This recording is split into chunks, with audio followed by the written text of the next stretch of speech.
É triste, né, ver mais um clube tradicional, a Recreativa. Tem todo um glamour, né, gente? Tem toda uma história, né? Em tantos eventos, tantos bailes, tantos carnavais. E agora o clube deve ir a leilão. Eu tenho comigo o vereador e jurista Renato Zuccolotto. Tá comigo o Zuccolotto já ao vivo? São 8 horas e 30 minutos. Tá lá, ó. Pelo ambiente, tô vendo que o Zuccolotto tá lá na Câmara Municipal, pelo gabinete aí, no rádio com imagem aqui. Ô Zuccolotto, bom dia. E a gente tá falando sobre o leilão da Recreativa aqui. É mais um clube que a gente perde, né? Todo o glamour, né? A Recreativa sempre teve um charme especial ao longo de toda a sua história e termina como mais um clube endividado, né, Zuccolotto? Bom dia. Bom dia, vereador Lincoln Fernandes. Bom dia aos amigos da Rede Fé. Bom dia ao amigo Cipó também, que deve estar nos ouvindo, nos assistindo. E é um prazer entrar nesse canal de comunicação para poder conversar um pouquinho com os seus ouvintes, que acredito agora superam o limite territorial de Ribeirão Preto e região. É uma judiação, né, Lincoln? Eu que trabalho no Fórum Federal, a gente tem visto aí a Recreativa se conseguir safar de alguns leilões. Esse leilão estava marcado para o ano passado, uma manobra processual no TRF3 conseguiu suspender o leilão e agora, novamente, o processo vai a leilão pela primeira vara federal. Eu quero lembrar para os seus ouvintes, isso aí é apenas curiosidade, no primeiro leilão, Lincoln, o arrematante deve pagar o valor de avaliação, ou seja, 64 milhões de reais. Se não for arrematado nesse primeiro leilão, já está designada a segunda asta pública, que será a semana que vem, e poderá ser arrematado pelo valor de 50% do valor de avaliação.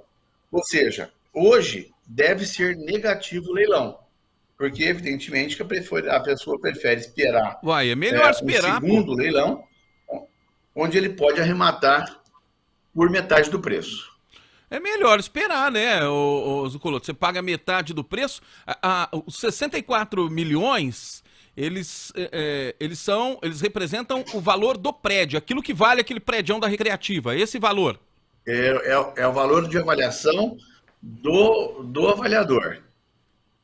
Aí depois nós vamos fazer o pagamento de todas as dívidas e o que sobejar, aí a justiça vai ver. Se isso daí divide entre os sócios, aí vai ser uma grande briga também, né, Lincoln? Porque é A um clube mais dívida, do que centenário. a dívida, eu estava olhando aqui, é de 4 milhões e meio. Né? O valor da metade do arremate é de 32 milhões e o valor inicial 64 hoje. Sobra muito dinheiro aí, não tem outro caminho a não ser leiloar, ô Zuccolotto? O problema é que esses clubes, né, Lincoln, a gente vê aí, não é só a Recreativa, mas vários clubes, inclusive de tradição, né, perderam muito os seus sócios, porque os condomínios todos hoje têm a sua piscina, a sua sauna, a sua área de lazer, né? A Recreativa era basicamente composta de sócios de alto poder aquisitivo, que com os condomínios fechados passaram a ter a sua área de lazer na sua própria residência. Isso fez com que caísse um tanto os sócios desses clubes e hoje eles já não têm mais poder aquisitivo para poder se manter. Somado isso, eu que por muito tempo fui sócio da Recreativa, vi uma série de administrações, né, se não vamos dizer de má fé, né, umas administrações que realmente levaram o clube à bancarrota. E essa pandemia parece-me que foi o golpe final, né? No tão tradicional clube Recreativa. E quer clube mais bem localizado que a Recreativa? Aliás, Zuccolotto, dois clubes urbanos, vamos colocar assim, estão indo a leilão, a Recreativa e o Palestra também. Aliás, o Palestra está abandonado, tudo às escuras, o Palestra lá nos Campos Elíseos e a Recreativa aqui no alto da cidade, né? É uma judiação. Dois dos clubes mais tradicionais de Ribeirão Preto, somados aí ao Regatas, que hoje estão tendo dificuldade de se manter. Vamos esperar Hoje, certamente, não haverá licitante por conta dessa faculdade do Código de Processo Civil, de permitir que no segundo leilão ele arremate por 50%, mas certamente a semana que vem a gente pode ver esse clube centenário ir para as mãos de um particular. Agora são 8 horas e 35 minutos. Bom, como eu disse aqui, o vereador Zuccolotto, né, além de vereador, ele é jurista, também é professor de direito. E muita gente está perguntando o seguinte, ô Zuccolotto, no próximo domingo, o prefeito decretou o toque de recolher. Então, já começa sábado, na verdade. O toque de recolher do governo do estado todos os dias, né? A partir de hoje, das 8 da noite às 5 da manhã. Só que em Ribeirão Preto, excepcionalmente, segundo medida da prefeitura, que só pode ser mais restritiva em suas ações na pandemia, o prefeito decretou toque de recolher das 8 da noite do sábado até às 5 horas da manhã da segunda-feira, né? Vai ter que passar o domingo com a sogra, com o sogro, ou então em casa quietinho. Vai ter que aguentar o Faustão na televisão. Mas, ô Zuccolotto, se a pessoa for abordada na rua, aí pode falar o seguinte, querer argumentar o seguinte, e o direito de ir e vir? Ele não é afetado por essa decisão, por essa imposição? Juridicamente, como é que fica a questão? Ô Lincoln, muito tem se falado acerca dessa imposição ou dessa restrição no direito de ir e vir do cidadão. Muitas pessoas e juristas os quais, invocam a necessidade de decretação de estado de defesa ou, eventualmente, estado de sítio para poder limitar esses direitos de associação, esses direitos de reunião, ou mesmo essa liberdade de ir e vir do cidadão que está prevista constitucionalmente. Eu lembro que esse capítulo que trata da defesa do Estado, ele está na Constituição em seu artigo 136 e seguintes. Mas eu quero lembrar, o Lincoln Fernandes, que nenhum princípio que está posto na Constituição ele é um princípio absoluto. Todos eles têm que ser sopesados e ponderados à luz da própria Constituição. O vereador Lincoln, está havendo algum retorno no meu áudio? Estamos te ouvindo perfeitamente, Zuccolotto. Pode concluir o raciocínio. Perfeito. Acontece que nós temos a lei número 13.979, que foi uma lei que foi votada pelo Congresso Nacional e foi sancionada pelo presidente Bolsonaro. Essa lei, Lincoln, ela fala no artigo 3º, exatamente ou literalmente, para enfrentamento de emergência da saúde pública de importância internacional, que é a pandemia, de que trata esta lei, as autoridades poderão adotar. Então, veja bem, as autoridades poderão adotar, no âmbito de suas competências, ou seja, dos entes da federação, seja lá o Estado, município ou União, entre outras, as seguintes medidas. Então, a Lei 13.979 fala que poderão ser adotadas as seguintes medidas. Inciso 1º, isolamento. Inciso 2º, quarentena. Depois, inciso 3º, determinação de razão compulsória, e aí vem uma série de outras medidas. E o Supremo, o Lincoln, ele não falou que a União não pode determinar essas medidas também. O Supremo disse que, em sendo o SUS um sistema único de saúde, os 3 entes da federação podem determinar essas medidas de isolamento. Então, ontem ainda à noite, né, em um canal de televisão, o ministro Gilmar Mendes, entrevistado, reforçou esse entendimento do Supremo Tribunal Federal. Então, Lincoln, eu entendo que a economia está sofrendo, eu entendo que com essa restrição ainda maior nesses 15 dias, nós veremos a economia sucumbir ainda mais, mas, lamentavelmente, Lincoln, nós não vimos em Ribeirão Preto ou região nenhuma medida de isolamento que tenha sido eficaz. A gente tem visto festa, a fiscalização tem tentado combater, a Guarda Civil Metropolitana, o próprio Ministério Público, a Guarda, a Polícia Militar. O que é um problema, você vê nos países de primeiro mundo, nos países da Europa, quando há uma imposição de isolamento social, Lincoln, as pessoas realmente e efetivamente obedecem à lei. O Brasil não tem essa tradição.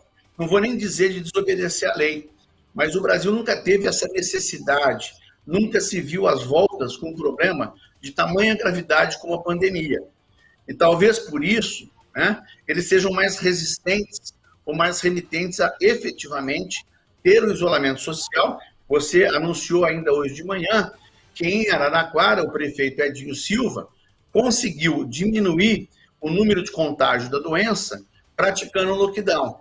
E os negacionistas ainda vêm dizendo, né, do tratamento precoce, da ivermectina, da cloroquina. Quer dizer, são remédios que cientificamente não tiveram nenhuma comprovação no mundo inteiro. Ô Zucoloto, ainda sobre essa questão, é claro que a gente conta com a colaboração, o bom senso de todos, porque a Covid, se ela representasse um problema para si, né, individualmente falando, se eu quiser pegar a Covid, se eu pegar a Covid é problema meu. Não, a Covid não é um problema individual. Infelizmente, você pode transmitir. Então você coloca, mesmo que involuntariamente, a vida de outras pessoas em risco. Tá aí o problema.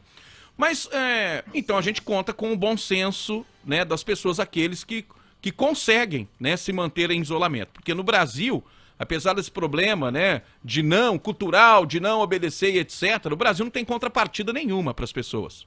Em outros países, é até mais fácil ficar em casa. O governo está colaborando e etc. Aqui no Brasil não tem colaboração nenhuma. Mas aí, se lá no toque de recolher a viatura aborda uma pessoa e leva para a delegacia, o que acontece com essa pessoa? Ela fica lá olhando para a cara do delegado ou responde algum crime? Ô Lincoln, tem um crime previsto no Código Penal que é expor a saúde de outrem, né? Que é exatamente esse crime que as pessoas podem ser incursos, além da multa administrativa, né? Então, pode sofrer um processo da órbita penal e, na esfera administrativa, uma multa pecuniária imposta pela prefeitura e que, inclusive, é prevista no Código Sanitário. As pessoas falam, mas o prefeito não pode impor multa porque não teria amparo legal. Tem amparo legal porque o Código Sanitário Municipal, ele prevê, em determinadas situações, a imposição de multa para aquelas pessoas que infringem, né, disposição colocando a saúde de outrem em risco. Você bem alertou, Lincoln, o problema não é pessoal de cada um per si. O problema é você levar a doença e as pessoas falam assim, Lincoln, abre leito de UTI, né? Eu tenho conversado com vários médicos e eles não sabem a dificuldade, a população não sabe a dificuldade que é abrir um leito de UTI. Ribeirão, e a gente tem conversado com o secretário Santos Carpellini, não falta dinheiro para abrir leitos, Lincoln.